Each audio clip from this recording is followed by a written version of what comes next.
My name's Erin, and I want to be the next STA intern because I want to inspire others to go for their dreams, achieve their goals, and live life to the fullest.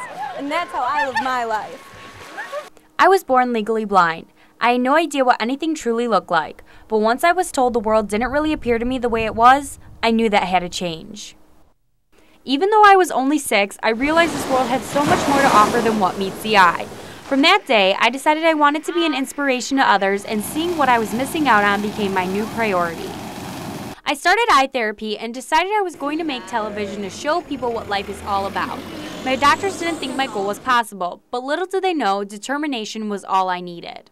They didn't think I would be able to wear contacts. I wore them. At 12, they didn't think I could gain any more vision back and wanted me to stop therapy. I wouldn't, and I kept gaining lines of sight until I was 17.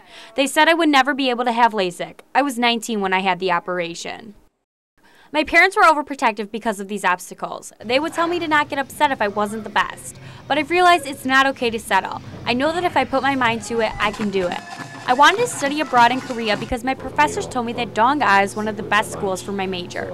Convincing my parents that South Korea is safe was a challenge, and I honestly couldn't afford it. At the last second, I found a way.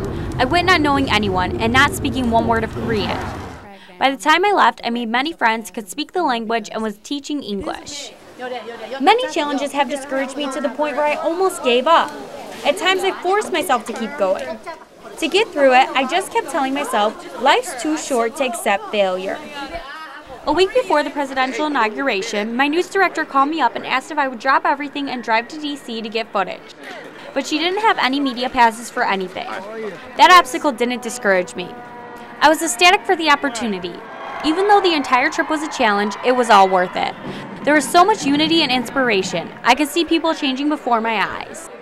That's what I want to show people. I want to inspire them so that they take a risk, challenge it all, and see what the world holds. It's time people stop living their life behind excuses and start living their life the way they want it. While I've encountered many obstacles, I've always been determined to take advantage of life and every opportunity it has to offer. There are many unfortunate people in this world who have opportunities waiting for them, but they just aren't sure how to obtain them. Every summer while in high school, I traveled to Neon, Kentucky to build houses for poverty-stricken families. We built everything from the ground up. And while we were building a new residency for these people, we were also giving them the chance to start over. Each year, we were able to meet the family that would one day call this new structure home. While we gave them inspiration to start a new life, they gave me an education, one I can never obtain from a book. And that's why I want to be the next STA intern, so the world can educate me, and in return, I can take that and inspire others. 감사합니다. 안녕히 가세요.